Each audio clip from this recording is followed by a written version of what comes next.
Assalamualaikum warahmatullahi wabarakatuh. Nama saya Muhammad Haris dan kertas kerja yang dipilih adalah bertajuk Perintah Kawalan Pergerakan Noktah Bertindih Iktibar dalam konteks penghayatan etika dan peradaban dari perspektif politik, ekonomi dan sosial.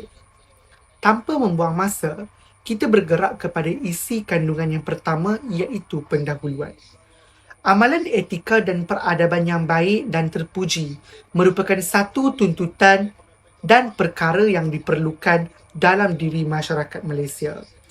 Jika kita ingin memahami definisi etika, kita perlu mengetahui tentang asal-usulnya terlebih dahulu. Etika ialah perilaku seseorang itu yang boleh menunjukkan sifat atau perbuatan sama ada positif maupun negatif. Tambahan pula, perkataan etika ini diambil oleh perkataan Yunani kuno iaitu ethos yang bermaksud kebiasaan, adat, akhlak, kepribadian dan watak sesebuah masyarakat. Peradaban pula bermaksud suatu sistem dan juga tahap sosial suatu bangsa itu. Dengan kata lain, peradaban dapat difahamkan dengan keadaan hidup bermasyarakat atau bertamadun yang penduduknya dan pembangunan di sekelilingnya bertambah maju dari segi rohaniah maupun lahiriah. Pembentangan isi kandungan kedua pula ialah susunan isi atau kajian literatur. Apakah itu definisi Perintah Kawalan Pergerakan? Perintah Kawalan Pergerakan didefinisikan sebagai larangan untuk bergerak bebas.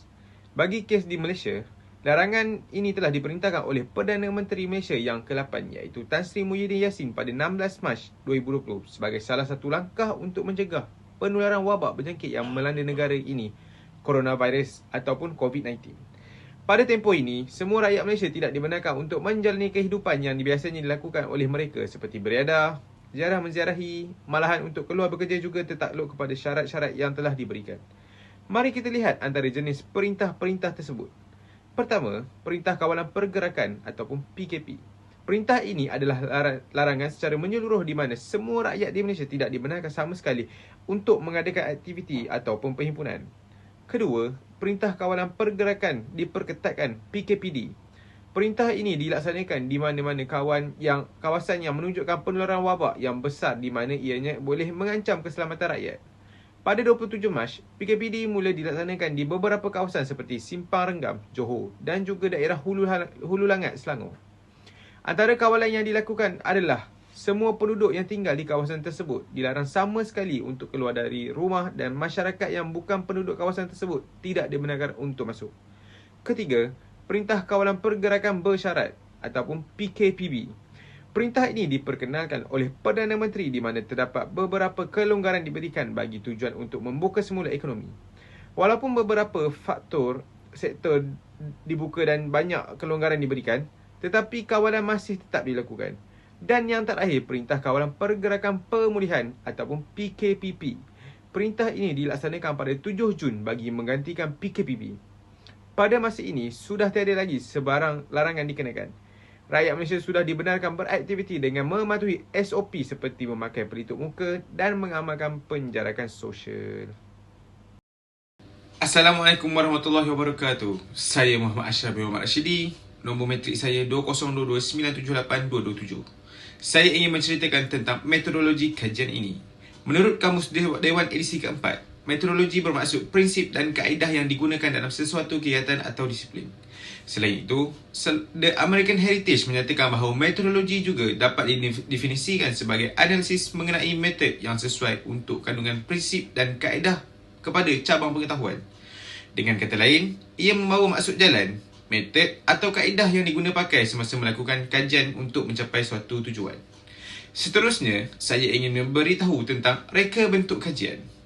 Reka bentuk kajian memainkan peranan yang penting untuk dijadikan sebagai panduan. Reka bentuk kajian yang dijalankan untuk kajian ini adalah menggunakan kaedah kajian kualitatif iaitu menggunakan sumber data atau maklumat yang bersifat kajian. Menurut Creswell 1994 mendefinisikan bahawa penyelidikan kualitatif digunakan untuk meninjau suatu permasalahan sosial yang diperolehi daripada pengumpulan data. Data-data yang diperolehi daripada kajian yang dijalankan dapat dipersembahkan dan dianalisis seterusnya akan memberikan kesimpulan dan hubung kait dengan peristiwa di mana Perintah Kawalan Pergerakan PKP pertama yang dilaksanakan di Malaysia pada tahun 2020. Seterusnya, mari kita lihat tentang instrumen kajian. Instrumentasi adalah proses di mana ia digunakan untuk mengumpul data yang digunakan bagi menjawab persoalan dan membantu penyelidikan kajian yang dijalankan. Semua kajian atau penyelidikan akan melibatkan pengumpulan data dan maklumat yang berkait dengan kajian yang dilakukan. Untuk menjayakan kajian yang dilakukan, kaedah yang sesuai untuk kajian ini adalah kaedah dokumen, iaitu menggunakan dokumen-dokumen yang berkait rapat untuk dijadikan sebagai sumber maklumat. Selain daripada itu, pengumpulan maklumat juga didapati melalui pemerhatian dan penilaian terhadap masyarakat pada masa kini, iaitu pada era norma baharu. Melalui kaedah ini, beberapa maklumat yang diperolehi dapat dihubung kaitkan di mana impak PKP ataupun Perintah Kawalan Pergerakan dapat dikaitkan dengan iktibar yang boleh diambil dari pelbagai aspek. Akhir sekali, ialah pensampilan.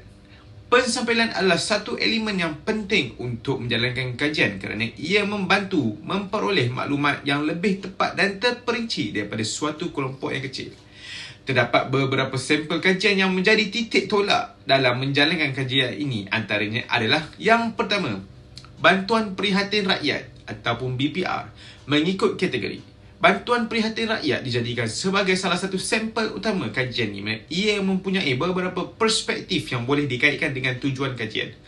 BPR adalah merupakan suatu bantuan dalam pakej rancangan ekonomi prihatin rakyat yang disediakan oleh pihak kerajaan untuk diberikan kepada beberapa golongan, iaitu golongan B40 dan golongan M40 dengan beberapa kategori isi rumah dan bujang. Yang kedua ialah dana pinjaman mudah perusahaan kecil dan sederhana PKS. Selain itu, dana pinjaman ini juga merupakan sampel yang diambil untuk membantu kajian yang sedang dijalankan. Sebagai makluman, pemberian moratorium merupakan satu bantuan yang ditawarkan kepada pemohon, terutama individu dan peniaga yang terkesan untuk menghadapi Perintah Kawalan Pergerakan PKP 3.0 berikutan pengurangan simpanan yang telah digunakan semasa PKP terdahulu.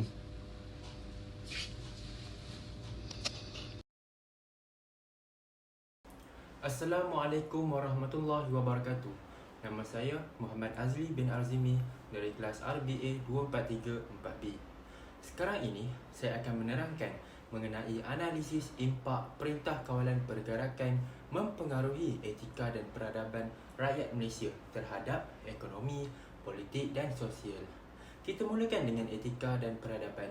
Setelah Perdana Menteri Malaysia mengumumkan Perintah Kawalan Pergerakan bagi semua negeri di Malaysia pada 16 2020, Kerajaan Malaysia telah menggubal norma baru SOP bagi mengatasi penularan wabak COVID-19. Salah satu norma baru ialah amalan memakai topeng di khayat ramai bagi menghentikan penularan virus itu.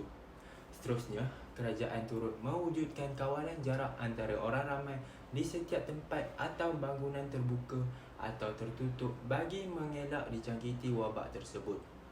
Kesimpulannya, kehadiran pandemik COVID-19 menyebabkan masyarakat Malaysia mula bertindak secara beretika, sebagai contoh mengikut peraturan yang dilaksanakan oleh kerajaan. Seterusnya, kita pergi pula ke bahagian ekonomi. Keadaan ekonomi negara menjadi semakin merosot apabila sekatan Perintah Kawalan Pergerakan dilakukan. Hal ini berlaku kerana semua sektor terpaksa ditutup dan tidak dibenarkan beroperasi. Hanya sektor ekonomi dan perkhidmatan yang penting yang disenaraikan oleh Majlis Kehormatan Negara boleh dikendalikan. Akibatnya, kebanyakan daripada perniagaan kecil terpaksa ditutup kerana tidak dapat mengaut keuntungan daripada jualan mereka. Ini menyebabkan ramai majikan terpaksa memberhentikan pekerja kerana tidak dapat membayar gaji pekerja. Di samping itu, kita pergi pula ke bahagian politik negara. Kestabilan politik negara semasa PKP tidak kukuh menyebabkan ekonomi negara dan pelbagai aspek merosot dalam tempoh lama. Di tengah-tengah pandemik COVID-19, politik Malaysia menjadi tidak tentu arah, di mana pertukaran kerajaan yang sering berlaku. Penganjuran PRN Sabah itu juga diyakini menyumbang kepada gelombang ketiga penularan COVID-19, di mana terdapat pihak yang tidak mematuhi SOP. Kes itu berlaku kerana sekumpulan orang yang lebih mementingkan kuasa politik daripada memikirkan derita rakyat. Akhir sekali, kita ke bahagian sosial. Kerana kesan sosial di negara kita di bawah Perintah Kawalan Pergerakan ada positif dan negatifnya. Kita dapat lihat selepas PKP, hubungan seluruh rakyat Malaysia sesama ahli keluarga semakin erat. Ini kerana PKP membantu keluarga Malaysia meluangkan lebih banyak masa bersama berbanding sebelum PKP. Pelajar mendapat masa bercuti dan kelas maya, dan kaki tangan yang bekerja dari rumah supaya mereka boleh meluangkan lebih banyak masa bersama keluarga di rumah. Walau bagaimanapun, ada juga sisi negatif PKP ini, iaitu ada setengah masyarakat yang tidak berpuas hati dengan pihak berkuasa yang mengeluarkan Perintah Kawalan Pergerakan. Lalu, mereka mengingkari perintah itu sehingga menimbulkan pertikaian antara masyarakat dan pihak berkuasa. Justru, bagi menyedarkan masyarakat, pihak berkuasa mengenakan hukuman atau kompang kepada mereka yang tidak mematuhi SOP. Itu saja daripada saya. Sekian, terima kasih. Assalamualaikum warahmatullahi wabarakatuh. Nama saya Muhammad Kushairi Bekam Rizam dan saya akan bercakap tentang pembincangan inisiatif penambahbaikan impak Perintah Kawalan Pergerakan PKP terhadap ekonomi, politik dan sosial. Dari segi ekonomi, antaranya adalah kerajaan menyalurkan bantuan kepada golongan B40 dan M40 menerusi pakej rangsangan ekonomi yang diumumkan oleh Yang Amat Berhormat Perdana Menteri pada tarikh 27 Mac 2020. Sebanyak RM250 bilion diperuntukkan dalam bantuan ini dan RM128 bilion daripadanya disalurkan untuk melindungi kebajikan rakyat. Selain itu, program subsidi upah PSU diwujudkan untuk membantu majikan mengalami pengurangan pendapatan sebanyak 50% dengan memberikan bantuan kewangan segera kepada setiap pekerja yang bergaji RM4,000 dan ke bawah. Seterusnya, program lain yang diumumkan oleh kerajaan adalah skim pemulihan perniagaan tekun yang dihaskan untuk usahawan-usahawan kecil yang terjejas dengan membiayai mereka sebanyak RM1,000 hingga RM10,000. Bantuan lain pula adalah bantuan prihatin rakyat BPR iaitu kategori isi rumah berpendapatan bawah RM2,500 mendapat bantuan sebanyak RM500, manakala bagi isi rumah pendapatan antara RM2,500 dan RM5,000 akan menerima RM300. Bagi bekal pelajar tidak dilupakan juga iaitu pernah memohon PTPTN, terdapat kemudahan penangguhan bayaran balik kepada peminjam yang menghadapi kesukaran dalam tempoh PKP. Seterusnya, dari segi politik pula, Yang di-Pertuan Agong telah berkenan untuk melantik YAB Tun Dr. Mahathir bin Mohamad. Beliau merupakan Perdana Menteri pertama yang bertugas untuk mengendalikan negara ketika pandemik COVID-19 mula melanda di Malaysia. Yang di-Pertuan Agong turut menangguh segala bentuk sidang parlimen dan Dewan Undangan Negeri sebagai langkah keselamatan dalam mengatasi wabak COVID-19. Malah, sebarang pilihan raya tidak dibenarkan dijalankan walaupun situasi ketika itu sedang hangat dengan masalah politik. Sementara itu, Tan Sri Dr. Haji Mahyadin binti Haji Mat Yassin memperkenalkan Perintah Kawalan Pergerakan PKP yang dikuatkuasakan pada 18 Mac 2020 bagi mengelakkan penularan wabak COVID-19. Kerajaan PN di bawah naungan Tan Sri Muhyiddin ini telah menguatkuasakan undang-undang baru yang ketat kepada rakyat dan mencipta norma baru seperti pemakaian pelitup muka di luar rumah. Nilai denda yang tinggi serta pengawasan ketat oleh pegawai polis menyebabkan PKP ini berjalan dengan lancar sehingga jumlah kes semakin menurun dan mencapai tahap selamat. Seterusnya, dari segi sosial pula, pengumuman PKP ini telah mewujudkan norma baharu terhadap rakyat, iaitu pemakaian pelitup muka secara wajib dan menjaga jarak sejauh 1 meter sebagai perlindungan diri daripada COVID-19. Rakyat yang mengingkari arahan seperti tidak memakai pelitup muka, apabila keluar rumah akan didenda sebanyak RM1,500 oleh pihak polis. SOP ini turut hadir untuk kedai-kedai barangan, iaitu mengambil suhu badan pekerja dan pengunjung yang masuk ke kedai. Selain itu, mewajibkan penggunaan hand sanitizer. Masyarakat dan pihak atasan berperanan untuk memantau kesihatan, sama ada fizikal atau mental ahli keluarga yang berada dalam kesegaran. Tindakan yang diambil seperti memperkasakan kempen kesihatan, kempen yang membantu mereka untuk memulihkan mental, dapat memberi kesedaran kepada masyarakat. Selain itu, golongan ibu bapa juga perlu memainkan peranan yang penting dengan mendedahkan kempen ini, kerana kebanyakan ibu bapa jarang mengambil rintihan dan meluangkan masa untuk mendengar masalah-masalah anak mereka. Seterusnya, kempen ini mendidik mereka supaya lebih bersifat terbuka untuk meluahkan masalah mereka kepada ahli keluarga dan rakan-rakan, kerana masalah mental tidak boleh diselesaikan secara bersendirian. Akhir sekali, didikan agama juga penting, kerana setiap agama pasti mengajar umatnya untuk tidak membiarkan diri dalam kesusahan. Itu saja daripada saya. Terima kasih. Baiklah, seterusnya kita akan pergi ke bahagian kesimpulan.